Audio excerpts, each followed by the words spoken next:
जय हिंद साथियों, स्वागत है आप सभी का अपने YouTube चैनल संदीप बिगनर में। जिस खुशी का आप इतने लंबे समय से इंतजार कर रहे थे, आखिरकार वो खुशी अब आपके सामने आ गई है। और उससे पहले मैं बता दूं, मतलब एक बहुत लंबे समय के बाद मैं आज वीडियो बना रहा हूं और बहुत सारे कमेंट थे मेरे पास कि भैया क्या हो गया, कोई टेक्निकल इश्यू हो गया है, क्या दिक्कत आ गई, वीडियो नहीं आ रही। तो कुछ भी नहीं था, सब कुछ बढ़िया था। बस ये है कि घर पर सिस्टर की शादी थी तो मैं एक लंबी छुट्टी लेकर के घर चला गया था। आप सभी को पता है, जब कुछ जिम्मेदारियां होती हैं तो कुछ चीज़ें थोड़े दिन के लिए साइड करनी पड़ती हैं। अब बहुत लंबे समय बाद आज मैं लौटा हूं तो एक खुशखबरी आप सभी के लिए। आप सभी को पता चल गया होगा, अगर नहीं पता हो तो उसके काम की जो बातें हैं उनके ऊपर बात करते हैं। जो आपकी कांस्टेबल की वैकेंसी आने वाली थी उसके लिए भर्ती बोर्ड ने ऑफिशियल नोटिस निकाल करके ये बता दिया है कि आपकी कांस्टेबल की जो वैकेंसी है वो कब आएगी और कितने पदों पर आएगी। हो सकता है आपको कुछ चीजों के लिए पहले से पता चल गया हो। वैकेंसी की ये नोटिस जो है ये तो कल ही आ गया था, लेकिन वैकेंसी कितनी आएगी उसके लिए कुछ अपडेट आज नहीं आएगी। तो उन सारी चीजों के ऊपर बात करेंगे।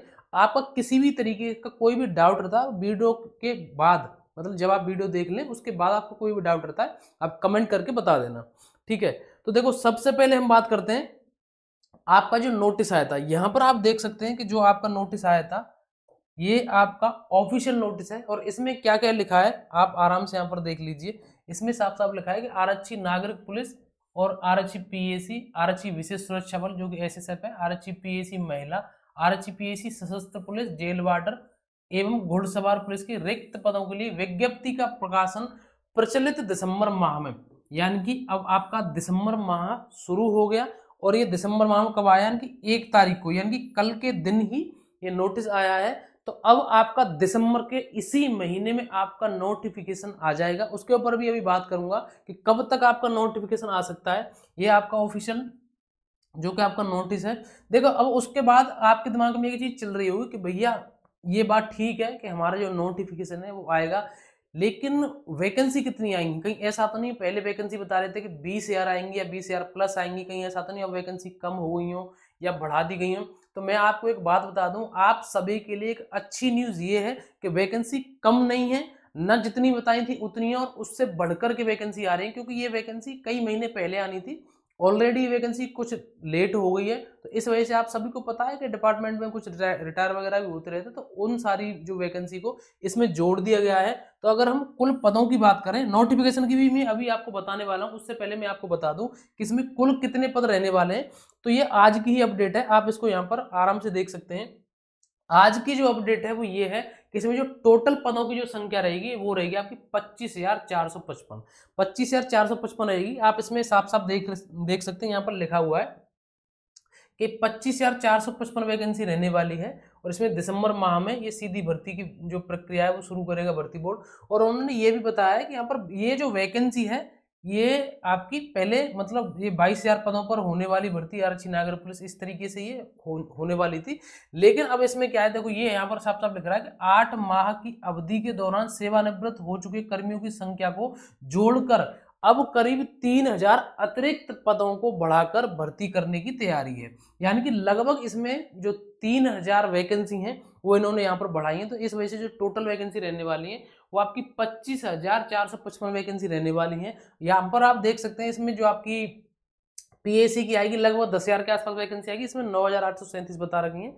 और यहाँ पर जो आपकी सिपाही पीएसी महिला वाहिनी के 2,282 पद हैं, सिपाही नागरिक पुलिस के 3,245 पद हैं, सिपाही पीएसी सशस्त्र पुलिस के 2,444 पद हैं। और आपकी जो आपकी यूपी में एक नई फोर्स तैयार की गई है, यूपी एसएसएफ, उसके भी यहाँ पर लगभग 1,300 प्लस आपके यहाँ पर पद रहने वाले हैं। तो आप सभी के लिए ये बहुत अच्छी एक तरीके से ये है कि वैकेंसी कम न होकर के और बढ़ रही है। और आप सभी के लिए पता है सबसे अच्छा मौका क्या है? सबसे अच्छा मौका ये है कि आप एसआई की तैयारी कर रहे हैं, ऊपर से आपका जो होमगार्ड की वैकेंसी आ गई। और होमगार्ड के लिए मैं आपको पहले ही बता दूं कि होमगार्ड के लिए आप अपना फॉर्म जरूर भरें। ऐसा मत करना कि हम उसका फॉर्म नहीं भर रहे, होमगार्ड की नौकरी हम क्यों करेंगे। मैं ये कह रहा हूँ उसमें नंबर भी नहीं आएंगे हर एक का, क्योंकि उसमें भीड़ इतनी रहने वाली है, क्योंकि पढ़ाई से ही उसमें एग्जाम क्वालिफाई कर सकेंगे। और वो अच्छा मौका है। ऐसा ना हो कि कहीं आपका ऐसा ही में भी नंबर नहीं आया और यहाँ भी नंबर नहीं आए, तो कम से कम आपके हाथ में वो तो रहेगा। तो इसलिए फॉर्म अवश्य भरना। बाकी आप सभी के ऊपर है, हो सकता है बहुत सारे ऐसे ज्ञानी बैठे हुए हैं वो दिमाग से भरेंगे ही नहीं बिल्कुल, क्योंकि समय का कुछ पता नहीं चलता। बात करते हैं नोटिफिकेशन की। तो देखो, आपने जो आपकी पिछली वैकेंसी आई है एसआई वाली और भी वैकेंसी आई है, तो आपने देखा होगा कि जो इस तरीके से भर्ती बोर्ड ने अगर नोटिस निकाला है तो उसके 2-3 दिन बाद ही, ठीक है, उसके 2-3 दिन के बाद ही उसने नोटिफिकेशन निकाल दिया है, ठीक है। ये 1-2 बार देखा गया है, तो इसी तरीके से भर्ती बोर्ड ने ये निकाला है और इसकी कोई गारंटी नहीं है कि 1 दिन बाद 2-3 दिन बाद ये नोटिफिकेशन आ जाएगा, पर यह जरूर गारंटी है कि आपका दिसंबर के इसी महीने में आपका नोटिफिकेशन आने वाला है और उम्मीद तो यही है कि शायद पहले वीक में ही आ जाएगा, ठीक है। तो ये सारी इस तरीके से रहे। अब हम बात करते हैं कि अब आपका काम क्या होने वाला है। अब आपको एक काम करना है कि अपना, अब सबसे पहले इंतु किंतु परंतु छोड़िए, सबसे पहले अपना सिलेबस देखिए और सिलेबस देखने के बाद अब आप ये कहेंगे भैया हमें तो सिलेबस पता है। केवल ये चीज पता रहने के मतलब कि हमें पता है कि हिंदी आएगी, उसमें मैथ आएगा, रीजनिंग आएगी और आपकी जीके आएगी, केवल इतना पता होने से काम नहीं चलेगा। आपके सिलेबस में कौन कौन से टॉपिक से प्रश्न आते हैं, कौन कौन से टॉपिक से सबसे ज्यादा प्रश्न पूछे जाते हैं और आपके सिलेबस में हिंदी के टॉपिक कौन कौन से हैं, मैथ के टॉपिक कितने हैं, रीजनिंग के कितने हैं और आपके जीके के कितने टॉपिक हैं।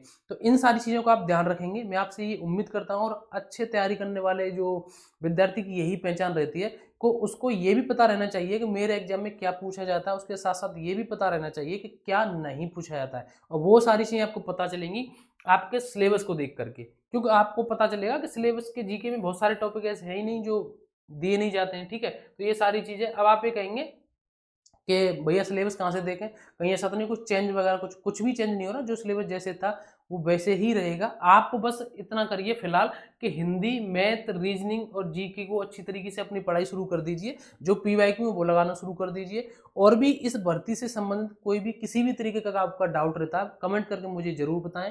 अब मतलब मेरी भी छुट्टी खत्म हो गई, तो अब यही अपना ड्यूटी, यही काम बचा है। तो और भी आपको कोई डाउट रहेगा मैं आपको वीडियो बना करके फिर से बता दूंगा, ठीक है। इतने लंबे समय से मैं छुट्टी पर था, वैसे कुछ भी दिक्कत नहीं थी। बहुत सारी कमेंट मेरे पास आ रही थी कि भैया इतने लंबे समय से कोई वीडियो नहीं मिल रही, क्योंकि आप सभी को पता है कि जब घर पर शादी है तो कुछ जिम्मेदारियां ऐसी आ जाती हैं कि कुछ टाइम के लिए कुछ चीज़ें छोड़नी पड़ती हैं। किसी भी प्रकार का और भी आपको कोई डाउट होता है कमेंट करके मुझे जरूर बताना। जितने भी ये नोट्स वगैरह हैं, ये अखबार की कटिंग है या जो वो है, वो मैं टेलीग्राम पर भेज दूंगा। उसकी जो लिंक है उसे भी ज्वाइन कर लेना, मैंने डिस्क्रिप्शन में दे दी है। तो आज के लिए बस इतना ही, मिलेंगे नेक्स्ट वीडियो में। जय हिंद, नमस्कार, राम राम।